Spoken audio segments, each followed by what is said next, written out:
Alrighty, MLB The Show 25 news has already sort of begun. Last time the big news was the removal of sets and seasons, Thanksgiving Miracle, and then earlier this week, about 2-3 days ago at this point, some other stuff sort of came out from the survey. I haven't done the survey, but we're going to go through all of it and sort of talk about it, what we think it means. Is it going to be sort of cool, bad, or indifferent? Either way, I think we're in for a good start. One, as I said previously, news is coming out now in November, so meaning we might be a little bit fast-tracking things a little bit more to where the show might be in line with a little bit more live content for the start of the season, not like this weird week behind sort of weirdness. Let's break everything down that we know so far coming out and going on, and then we'll also look at their blog as well, because I think there was some stuff too that we didn't cover because we mainly talked about one thing. So I do want to get into a lot of the stuff that is pertinent for us who still want to play the game and are looking forward to next year. So let's go. Okay, so all this comes courtesy of Bucko Nutsy on Twitch. He sort of threw this all together. Shout out to Nutsy over there. Give him a follow, nutsypoo.tt_TTV. So this is some of the stuff. There's some pictures. We'll start. So we're going to start off with the first one here, which is this Retro Draft Series, a new card series that features players on draft day or at their first spring training. Attributes are affected by their original scouting grades on the 20 to 10 scale, and art is a mix of old logos and new logos depending on when the player was drafted. Example, Expos versus Nationals. So there's I think this is cool because then it one of the things that I've sort of talked about is, one, I just want more variety of stuff, and I think variety is the spice of life and things are cool. So I think, like, if this game were to come out, say, I don't know, let's say early March, late February, early March. If it was late February, early March, these cards would be kind of cool because they're spring training cards. Spring training could still be going on, wrapping up a little bit. So this would be kind of cool, especially to kind of get, players going, because they could throw out a program, be like, hey, flashback, whatever. And it could be a cool low diamond series, especially early on. I think that could be fun. Or something. Granted, they might throw some 99s in there. I kind of hope these are like high golds, like 84-ishes, and the highest diamonds like 86, 87. I think that would be cool, especially early on, if we're going back to a power scaling kind of window, where it's like the highest rated cards, at least day one, could only be 3 or 4. And then we'll kind of see how things sort of go from there if we go back to that cycle. So this could be very fun kind of going forward, because we did have the Prospect series a couple years ago. That was sort of like that first real big, like, hey, here are the fun cards that you could see. This might add to it, sort of make things go, which could be cool. So we'll kind of see. But I think this also depends on, too, getting more guys into the game. Because, like, as cool as we'd have, like, hey, retro draft Mike Trout, retro draft Bryce Harper. How cool would it be to see, a flashback of an old legend? I don't know. Let's say Barry Bonds is 25. Barry Bonds when he was a Pirate, a speedier version of Barry or something. Granted, I don't think Barry Bonds is ever coming to the game, but that's neither here nor there. Skipping ahead to his next one here, double XP tokens, new tokens that allow you to temporarily earn double XP. Parallel XP can be acquired through Diamond Dynasty and be used at your choosing. We've seen this before in other games. Halo did this, where you play for a certain amount of time. You could get a boost to boost your XP output for the next couple of matches. You could use it whenever you wanted to. Kind of nice. Now, granted, this is player XP, not gameplay XP, which is kind of cool, because I know, like, on the back end, for me playing very sparingly, but I know, like, getting cards towards the back end can kind of be daunting. So if you can kind of go from pitching wise, let's say 15 to 3,000, that helps a lot, especially when it's like, that 4,000 gap. That's a big gap. So this is that is a good one.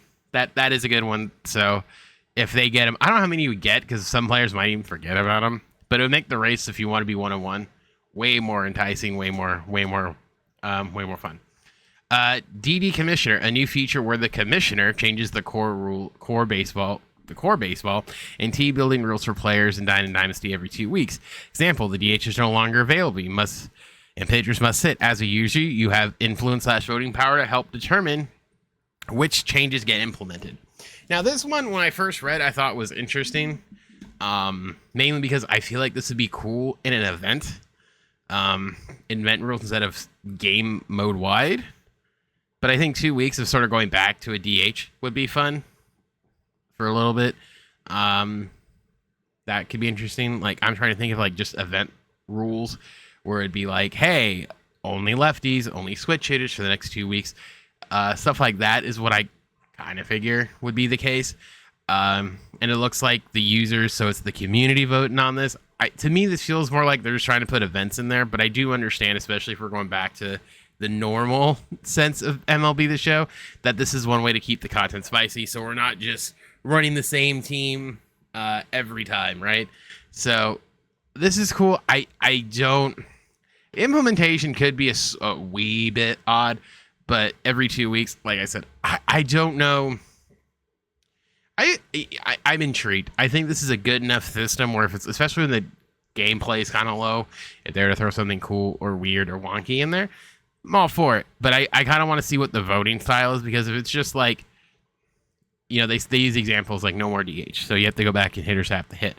Like I said, is it going to be like only lefties? Is it going to be like you can make it like the home run derby, you know, moonshot event style? In rank, because really that's what's going to come down to, is more so the in ranked stuff, and I just don't know how that would implement. But I like the idea and stuff. Maybe that's not as extreme. Maybe I'm thinking more extreme, where it's like, hey, you need to at least have one guy who threw a no hitter, and they give you something. I'm trying to think of different things where it's like only postseason cards, only rookie cards. So really, it kind of depends on what it is, when it is, and how they're going to implement it. Because some of this stuff could be fun for content, or it could be pain in the neck, so you might not be having enough to do it.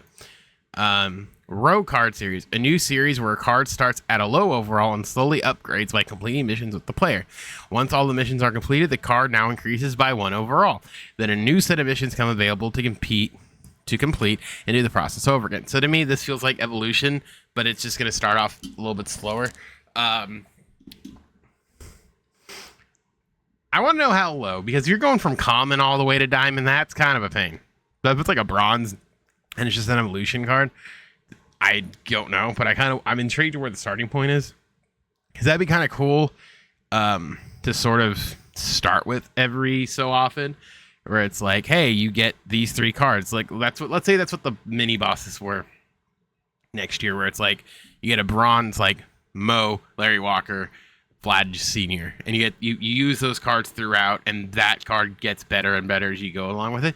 This could be cool. I just want to see. I want to see how it goes, because if it starts as a common, you got to work your all the way up, that's gonna get obnoxious. But if it starts like a bronze, and then after so many missions it goes up, you can kind of do it. But it's by 1 overall, so I'm sort of intrigued where it's like 77 set of missions, 76 another set, 77, etc., etc. I'm sort of intrigued to see how long this would take and if people would actually complete it to do it, because I've seen this in other games, and sometimes it takes forever. And let me tell you, that grind can get very annoying. But again, if they're just saying like, hey, it's missions, go crazy. New thing, prop bets, a new feature where you can make predictions on real life baseball events for rewards, e.g. home run prop bets, where students select who they think will win who they think will win. If they're correct, they can earn stubs, a really good version of the players they bet on. This just feels like the Twitch thing. In there, I don't really know what it means. So like, if you go into the game and like this card is like the prop bet, like, hey, hit a Diamond Ellie's gonna hit a home run. Boom, you hit him, you get an Ellie. It's a little bit better. So that's kind of cool. I think this implementation is interesting. I just don't really know, because I don't know what the cost would be. And I know a lot of times too, for me, stub-wise, especially later in the year, I'm just buying what I want and locking it in. So this could be a better way to like do things. But again, I want to see how these things work, because like 100 stubs, at some points, it's a lot of stubs. 1,000, couple thousand, a lot of stubs. But if we see what the risk reward is, that could be interesting. And I think too, like, or whatever, that could be fun. But it says real life baseball, so that could be interesting. This could be, I think this will be really, really fun, especially with some of us creators, where we're already gambling degens. It's like, boom, put it in, and everyone gets a card. So this could be cool for the community. I think there's a lot of stuff they could do there, but we'll kind of see how this stuff plays out. Finally, PSA grading: rare new versions of player cards that have similar attributes to the base card, but have a special card art signature embedded in the piece. Yeah, so similar to how cards are player jerseys, similar to real life cards. In serialization, limited quantities, these items will be scarce and in high demand for collectors in Diamond Dynasty. So they're sort of saying, like, I guess they'll get graded. I'm not really sure what. So like some auto cards, if you collect baseball cards, you sort of know what I'm talking about here. I have, this is an older set. Let me see. I think it's this is an older card. I don't have any of the fancy schmancy ones like they kind of are talking about here. Wait, hold on. Hold on. Hold on. I'm looking. I thought that was right here. It is right here. So, oh, nope. Grab the wrong one. Yep. Yep. Okay, okay, that might suit my need here. But I was looking for the one. Now it's back here, I thought. Maybe it's not.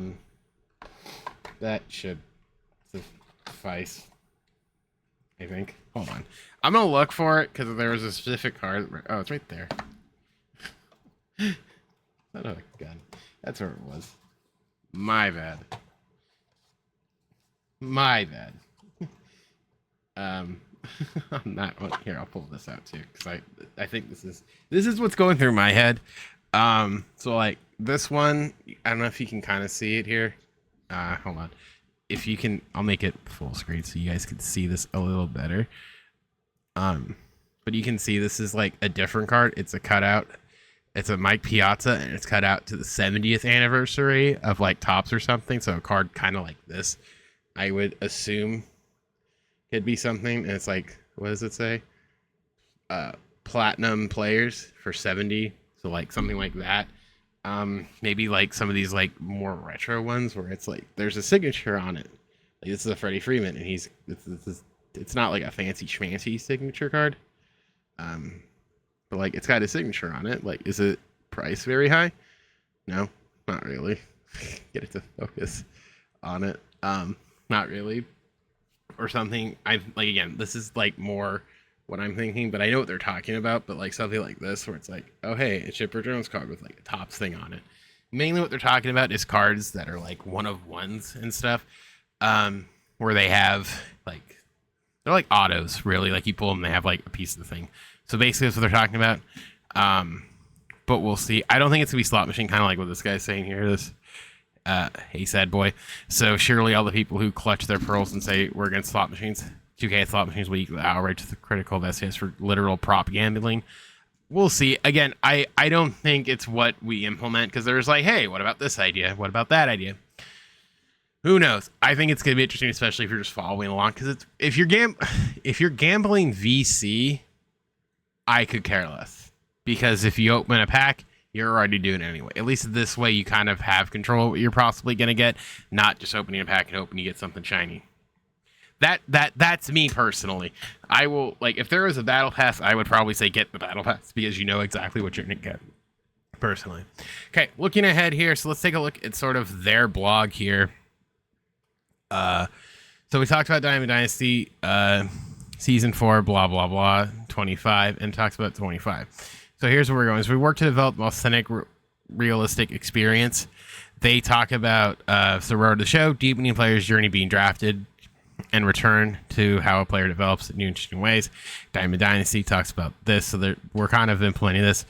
This one talks about improved trade evaluation, metrics along the way with new engaging off-season, gameplay, quick time events, defensive AI, path upgrades, enjoying more gameplay. So this is sort of what we're talking about here going forward, which all of this sort of combined, I think equals we're headed for something good. I just don't necessarily know what. And like I said, we're getting news now, so we'll sort of see what happens. I'm hoping this sort of speeds up the timeline, that January, hopefully not in February this year, we get it like maybe before the end of the year we get something. But we'll kind of see how things go. But ultimately, like again, I sort of sped through the back end stuff because I think the front end stuff is more important. But I want to get everything out there as best I can. So realistically, looking at everything top to bottom, I think we're sort of headed for a good sort of start and a good foundation going forward. A lot of this too is just going to ultimately depend on what they say versus what they actually do. I don't know which way they're going to go. It could go multiple ways. It could be fun told that his keybird's away, or it could just suck. I think the idea is right now them sort of throwing out feelers and sort of seeing what we think is all in all a good idea. And I think they're going to do it again. Maybe in a way that works, maybe in a way that doesn't. Who knows? Again, this is only November. We got some time, and there's plenty of ways they can kind of make things work or completely ruin it. I think we should stay optimistic, and if they don't, I will gladly take another 3,000K video, me trouncing them before it even begins. Okay? By the way, if you made it this far, leave a like, subscribe, don't miss anything else. Check the video. It's going to be, I'll probably pin it somewhere. If not, it talks about the state of the channel. So if you haven't watched that, go watch that. This is my second upload of the day, so we should be square and all that stuff. I will probably be live on Twitch later today. Link to that's down below. I don't know what we're playing yet, but we'll find something fun to play. So check all that stuff out. Once again, my name is Specs. I'll see you guys all next one.